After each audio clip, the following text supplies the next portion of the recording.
What's up, guys? Welcome back to Newswave. So we've been talking for a while now about the chip shortage and the supply chain disruption, specifically about consoles, but now it looks like it's starting to affect the accessories that come with those systems, and Microsoft is working to deal with it, and we're going to go over that here today. Also, we are going to be talking about a game that released recently on the Switch. A lot of excitement around it, but a bug has been found that makes it so you can't actually beat the game. And we're also going to be talking about a game that's set for reveal after Sega released a very strange tease yesterday. Guys, if you enjoy these videos, make sure you hit that like button, helps out a ton. And if you're new here to the Spawnwave channel, make sure you're subscribed down below. And we're going to start today with Game Pass for basically the last week of June. We can head over to news.xbox.com. There's a little card at the top here showing off all the different games. And I also want to point out, they do mention here in this post that you can get 3 months of Game Pass for $1 if you sign up before June 30th. So that looks like that dollar deal is back and being fully advertised. So, hey, I mean, you could technically take advantage of it here.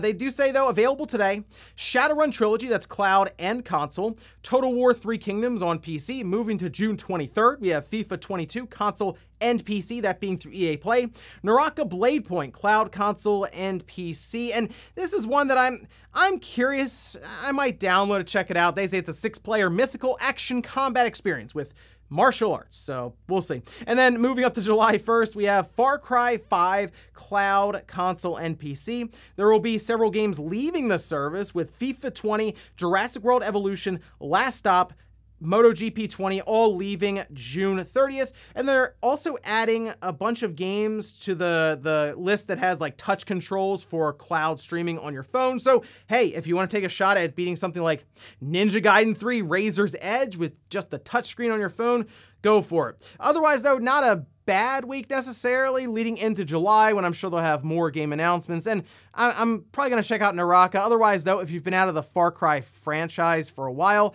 might be worth checking out 5, as there are many people who say that's like their favorite one. Also, Fire Emblem Three Hopes is out this Friday, and reviews went live yesterday. We can see this over on Metacritic, currently sitting at a score of 80 with more than 50 critic reviews, and hey, that puts it higher than we had Fire Emblem Warriors releasing in 2017, and then even Age of Calamity. So pretty good outing here overall, I would say, for Koei Tecmo.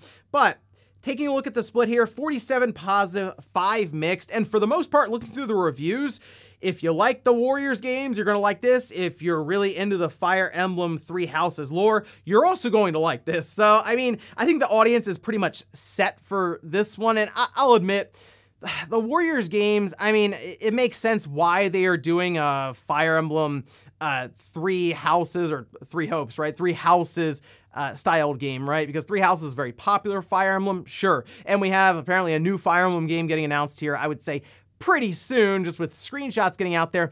I'd just like to see, now that this one's done, them try to take it in a different direction with the Warriors franchise. We'll probably get a Zelda-themed one next, and I understand these two franchises play into the Warriors theme pretty well, but what if they did something like a Kid Icarus Warriors? I don't know, just something to change up the formula a bit here going forward. But obviously, if you're a fan of Fire Emblem or a fan of the Warriors games, you're going to want to check this one out this week. Oh, and we've talked here and there about this new Skate game that's coming up, Skate 4, or I guess they're just calling it Skate. And we talked about how there was that footage that got out there of play testing where there's no textures. Well, it looks like we're going to be seeing this game here pretty soon. This was posted up over on Tryhard Guides from Tom Henderson. Says sources have suggested that Skate 4, or simply Skate, will be revealed next month. It's understood that the game has been undergoing extensive playtesting these past few months, with the title being much further along in development than people may have thought. All right, so I'm excited at the idea of seeing this new Skate game. My only concern, because it doesn't feel like it's been in development for that long, is that they're going to release the game with very little amounts of content and there's work to build it as like a live service style game. And that seems like something I could see EA doing after what happened with Battlefield, but well, I'm at least excited to see the game itself. I'd prefer it to stay in development longer so they can release a more feature complete product, but like I said, I'll hold my judgment until we see the game, because there's a chance that maybe they've made a ton of progress on the game itself, and what they show this month coming up is exciting. And guys, with some of the quick news out of the way, let's get into the bigger stuff. Let's start right away with a warning for the Switch, specifically for Knights of the Old Republic 2, and this is kind of a shame because the game itself is really good. It was exciting to see it go to the Switch because I'm sure there's a new audience that'll be checking this game out for the first time and realizing how good Knights of the Old Republic 1 and the Knights of the Old Republic 2 are, just overall.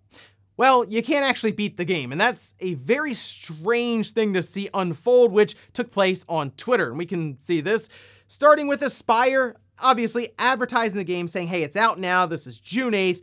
But then we have Daniel Moore come in June 20th, who just says, are you guys aware there's no way to complete this game? They've been stuck on the Basilisk Crash for a week now, just asking, hey, what's the ETA on a patch? You know, I'd like to finish this game. Aspyr says this is a known issue that will be addressed in the next patch.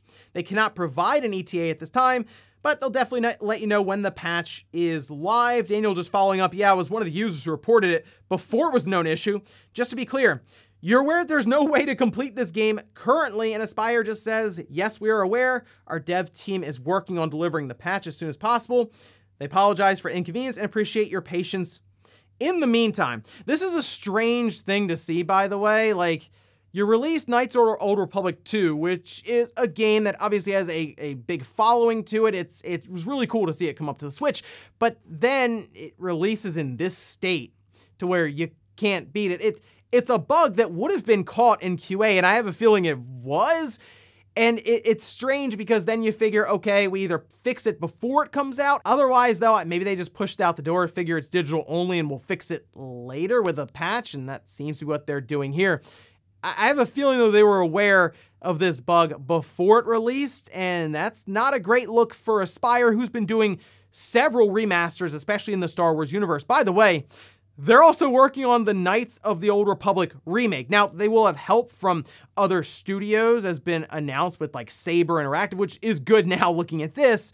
But yeah, certainly doesn't help with the confidence around what's a very important project right now, having, again, a game series with a pretty sizable following behind it, people who really want this game to be good, and then you release a remaster of Knights of the Old Republic 2, and you can't complete it because of a bug. So I'll be keeping an eye on this story as we go along to see when their patch eventually comes out, because right now you can't recommend the game on the Switch since you can't beat it. So hopefully they're able to get the patch out here pretty soon. It fixes the issue, and then we can once again get back to recommending an awesome game with Knights of the Old Republic 2, but I'll keep you guys posted on it. Next up, let's talk about another shortage that appears to be hitting the games industry, because we've talked about, obviously, the console shortage, where the chips and the supply chain disruption has led to us not being able to find a PlayStation 5 or an Xbox Series X very easily. I will say the Series X appears to be popping up more and more. The Series S is just like easier to find in stores now more than ever. The PlayStation 5, though, is like nearly impossible. And Sony did mention they're gonna be ramping up production, so hopefully that gets a bit easier to find, even in stores. That'd be nice, right? But now, coming up on 2 years with these systems out, we're starting to hear about controller shortages, and this appears to be affecting Microsoft currently anyway. Specifically, we can see this posted up by VGC. Microsoft has acknowledged a shortage of Xbox controllers after many major retailers sold out completely this month. Now, from what I can tell, VGC noticed that many users on different gaming forums were noting that they couldn't find Xbox controllers at their local stores. And then looking around, Amazon UK doesn't appear to have just controllers available. Like, usually you go on Amazon, you'd see them prime shipping, normal prices and all that. I checked on Amazon for me, and like there weren't any that were at a reasonable price, I'll say, or that would be shipping out anytime soon. I think I was able to find like a pink Xbox controller that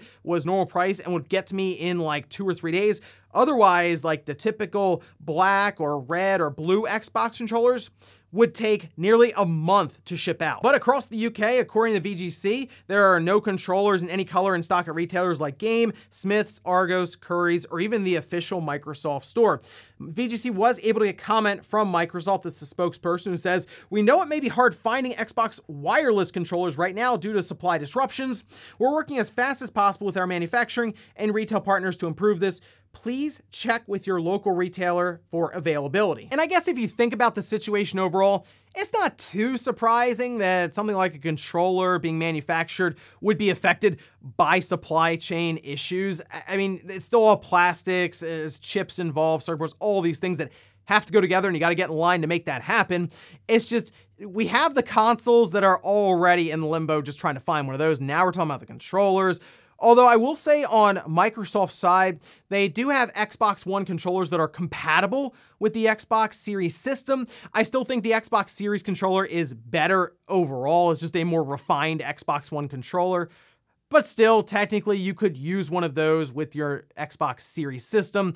You could also get an Elite controller, the Elite 2, but I've said it before, it's like $180, and I know if I buy one of those Series 2 controllers, they're gonna come up with the Series 3 immediately, like the next week. But still, it's also probably not worth buying into that just because there's not an Xbox Series controller available for like $60 or $65 as it is. So here's hoping that Microsoft can get this resolved here soon. Their Design Lab stuff says about 4 weeks for delivery. So hopefully that continues to shrink down and we can get back to normal where you can just walk into a store and find a controller, or even a system. Next up, let's talk about an odd tease that was put out by IGN, seemingly for a game from Sega that's going to be announced today. We can see this posted up over on Twitter, again from IGN. A world premiere exclusive is about to steal the show. Keep an eye on IGN's Summer of Gaming tomorrow, 10 a.m. Pacific or 1 p.m.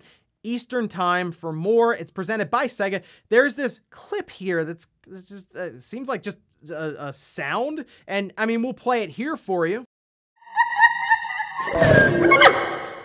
This has led to people wondering if this could be Echo the Dolphin, and it's really funny, but that was a lot of what I saw on Twitter was people just going immediately to that. Now, I think it's possible, as some other publications are pointing out, that this could be the game from Creative Assembly. We just talked about them recently. This is the team that developed Alien Isolation, has been working over the last 4 years to make their own like FPS, this sci-fi first-person shooter with Sega seemingly involved. So I think this audio file just may have been a way to throw us off a bit because, yeah, your mind does kind of go to, okay, Sega, what do they have? That sounds like a dolphin, like, would it be Echo?